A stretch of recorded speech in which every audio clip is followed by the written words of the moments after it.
We don't have an intro to this podcast. Maybe we'll have one later. And I'm back. Hello, this is the Film Crew podcast. My name is Quan, and this is a solo podcast.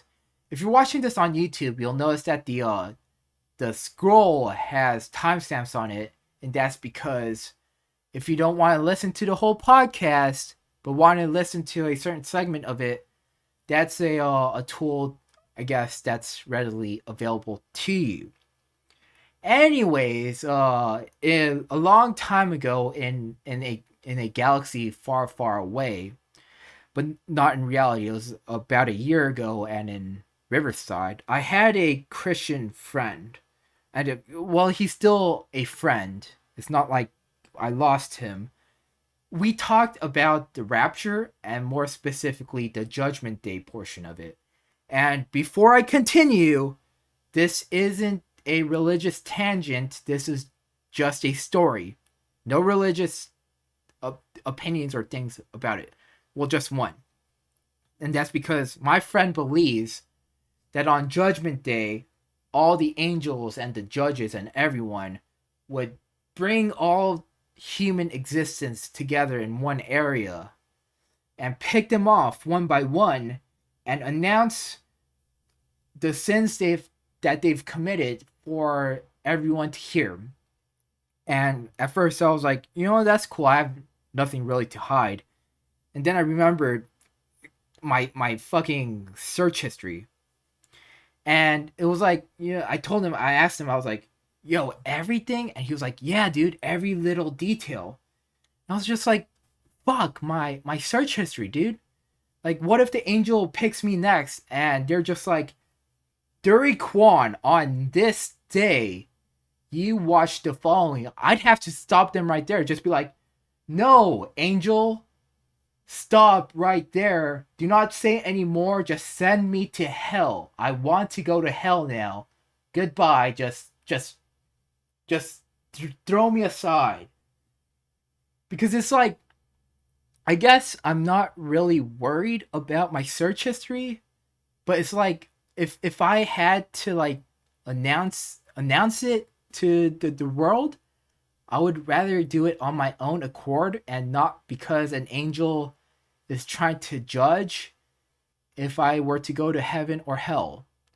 Which I guess at the end, at that point, it doesn't really matter. I feel like it's a small price to pay, but as of right now, I would rather just do it by myself and not have an angel do it. Anyways, why do I bring that up? A couple days ago, this wasn't a year ago, I went in a tiny little rabbit hole that started off with The Exorcist, which is a really good movie.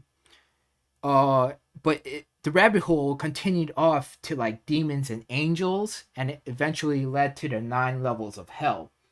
And more specifically, and like the finish line was Dante's Inferno, the Divine Comedy.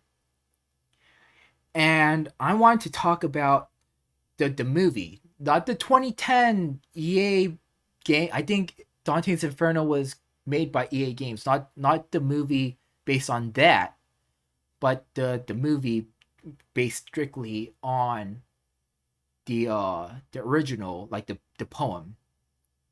And a couple weeks ago we did hint that we were gonna talk about Black Widow. I didn't really have the time yesterday because it just came out, and I wanted to watch it in theaters. So I wasn't able to do that, but I did watch Dante's Inferno. Excuse me, the 1911 version. So I wanted to talk about that. So the Dante's Inferno, more specifically known as Lit Inferno, was a silent film created in 1911. It was one of the first, actually, it was the first silent film, like feature film, not one of those like just a shot of a train, but it was an actual movie. Directed by, I'm gonna butcher. There are three names that I know I'm gonna butcher. It's Francesco Bertoloni, Adolfo Padovan, and Giuseppe del Liguro. I know I butchered the last one, but it's three directors, silent film based strictly like word for word on the Divine Comedy. And I say that because it's literally word for word. They didn't like do their own interpretations. It's literally because you know it's silent films. It's like you have the dialogue written, the plot written, and that's kind of what it is. It's literally just the written word of a Divine Comedy, but with pictures on it, like pictures explaining what happens. And if you don't know the story of Dante's Inferno, it's about a poet. It's I guess a first person or a second person because it's based on the author. Not really. The author put himself in Dante's Inferno. His name is Dante Alighieri. He wrote this in 1308 and finished in 1321. That's pretty cool. That's a little fun fact. Anyways, it's about Dante, and he I guess he goes to hell, and you have another character, Beatrice, who comes down from paradise to limbo and asks like a certain poet named Virgil, who and she asks him to like, hey dude, hey, can you guide this guy? And Virgil was like, yeah, sure, why not? And he guides Dante through the 9 levels of hell, through all the way up to Lucifer, who's munching on the three greatest, like I guess how you say the three greatest traitors. That's the only thing I really know because I never really read the book. Judas, Brutus, and Cassius, and he's munching on them. They end up just escaping and living happily ever after.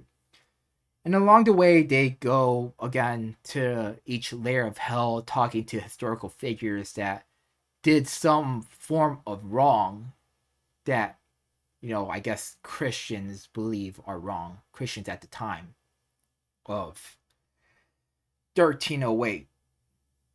So that's kind of the plot of it. Now, why am I talking specifically about Dante's Inferno? Well, when I went into the rabbit hole, I remembered that Dante's Inferno was called a Divine Comedy.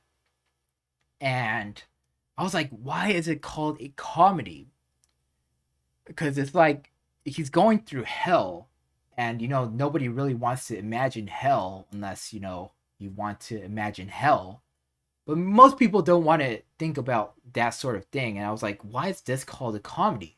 That's because it was written in the 14th century, and back then comedy has a different meaning than what we see comedy as today. Kind of. Comedy back then was strictly like a happy ending. Like if it has a happy ending, it's a comedy. If it's a tragedy, or sorry, if it has a sad ending, it's called a tragedy, which is kind of what it is right now, but in a different, I guess, form.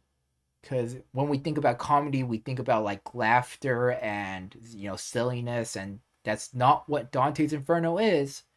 You're watching people getting tortured, or you're reading about it, and you're watching about it if you're watching the movie. The movie itself, I personally, in my opinion, I really enjoyed the movie. Again, it's in 1911. It's a silent film.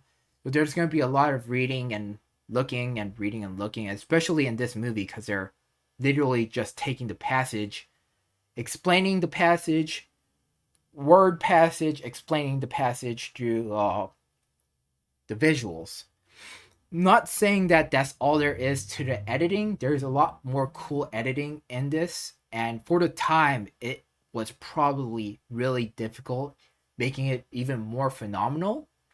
Just because, a little fun fact, in 1911, they didn't have Premiere Pro or Final Cut.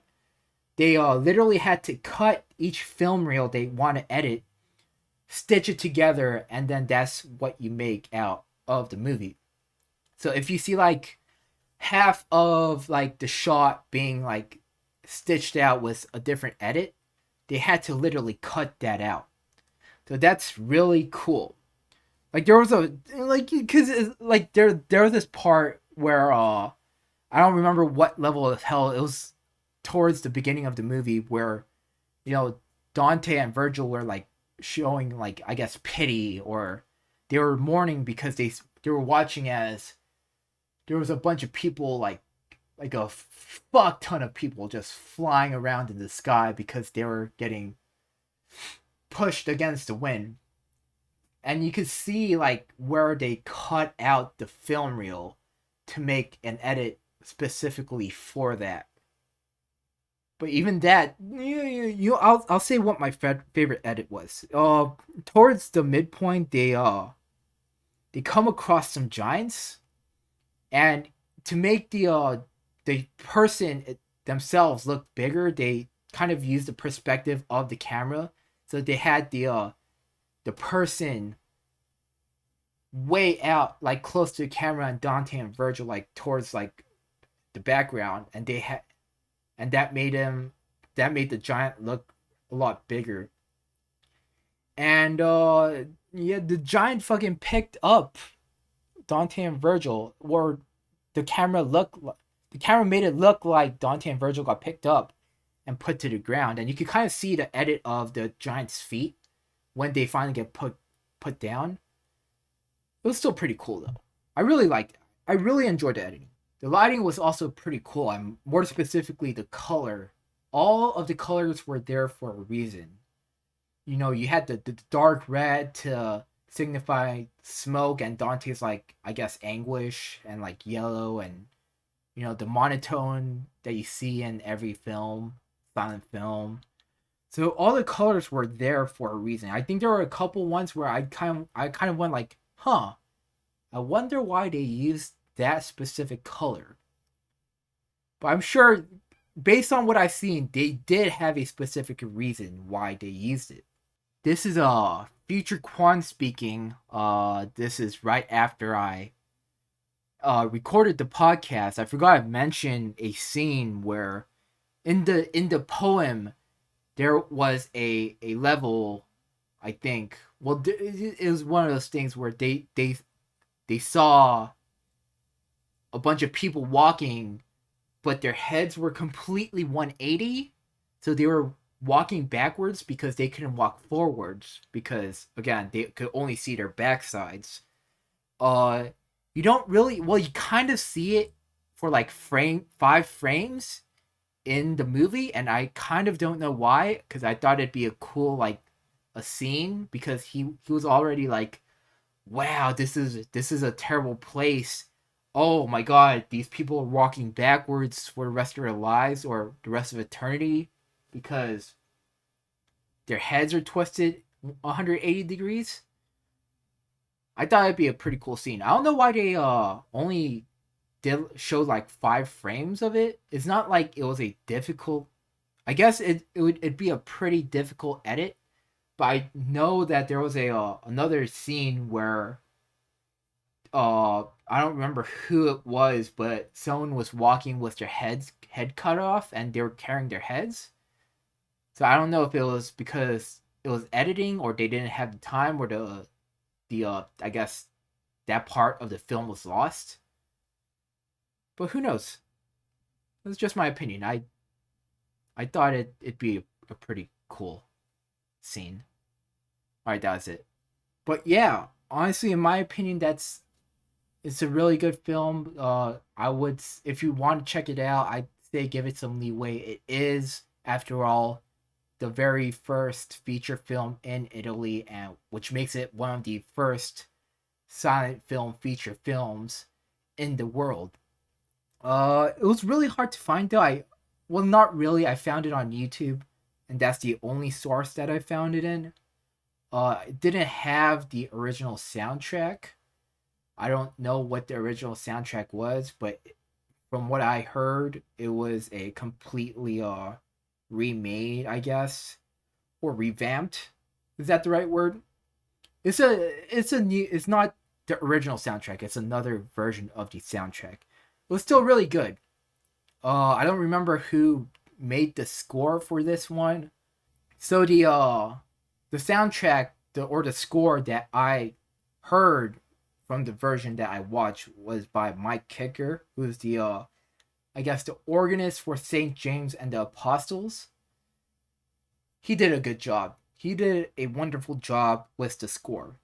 I really felt like the anguish and the sorrow or the bleakness, more specifically, of Dante's situation. I personally enjoy this movie.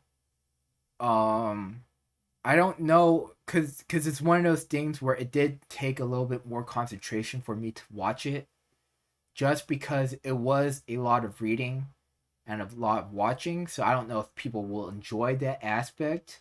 But if you do, I would say give it a watch. I highly for that specific audience, I would highly recommend it.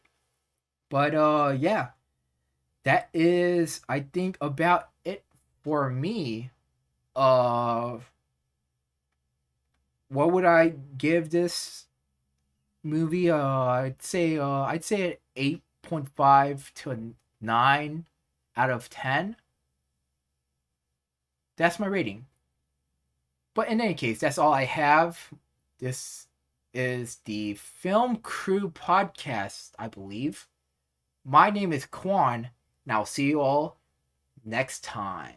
Oh, also, follow us on Instagram and YouTube. That's it. I'll see you all next time. We also don't have an outro either. We'll probably have one soon.